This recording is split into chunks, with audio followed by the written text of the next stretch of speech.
Assalamualaikum warahmatullahi wabarakatuh. Selamat sore, salam sejahtera bagi kita semuanya. Agenda rapat terbatas yang hari ini akan dibahas evaluasi proyek strategis nasional dan program prioritas di Provinsi Sulawesi Tengah. Selamat sore Pak Gubernur. Kita melihat bahwa di Sulawesi Tengah pertumbuhan ekonomi saat ini adalah 9,98% 2016. Jauh lebih tinggi dari pertumbuhan ekonomi nasional yang berada pada angka 5,02. Saya harap momentum pertumbuhan ekonomi yang tinggi ini tetap dijaga, dipertahankan, dan bisa ditingkatkan lagi.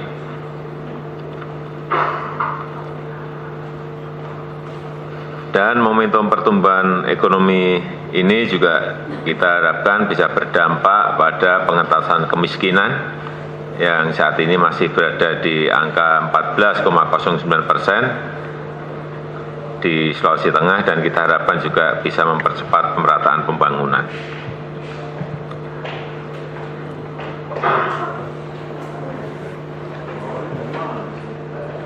Selain itu, saya ingatkan lagi agar kita juga perlu konsentrasi mengembangkan sektor-sektor unggulan yang menjadi core business di Sulawesi Tengah. Data yang saya miliki menunjukkan bahwa sektor pertambangan, terutama nikel, tumbuh dengan pesatnya di Provinsi Sulawesi Tengah. Dan saya juga melihat potensi yang cukup besar di sektor perkebunan, mulai dari kakao, kopi, kelapa, sampai dengan cengkeh. Komoditas unggulan tersebut bisa menjadi basis tumbuhnya ekonomi rakyat di Sulawesi Tengah.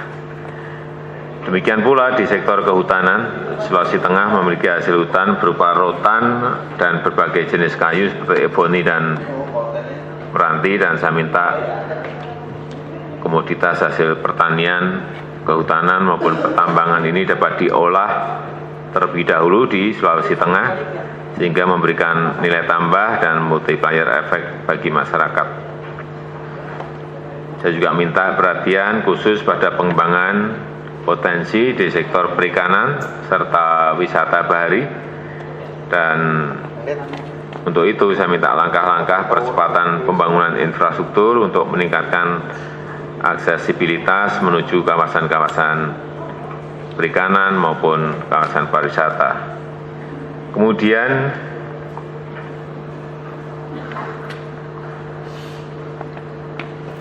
proses transformasi perekonomian di Sulawesi Tengah juga ditandai dengan semakin tumbuhnya sektor pertambangan dan industri pengolahan, yang ini harus dipersiapkan dengan baik. Untuk itu, kawasan ekonomi khusus KEK di Palu, di Morowali harus mampu menampung tumbuhnya industri pengolahan. Dan saya mendapatkan informasi bahwa di kawasan ekonomi khusus Morowali telah beroperasi pabrik smelter dan pabrik stainless steel, dan selanjutnya kita perlu menyiapkan pengembangan di KEK Palu. Perhatikan kesiapan infrastruktur pendukung, mulai dari tenaga listrik, air bersih, sampai hunian bagi para pekerja, dan juga peningkatan pendidikan dan keterampilan, terutama bagi tenaga kerja lokal. Saya juga ingin pembangunan di Sulawesi Tengah, khususnya di kawasan ekonomi khusus itu, betul-betul memperhatikan aspek kelestarian lingkungan dan kita hindarkan adanya pencemaran. Saya kira itu sebagai pengantar.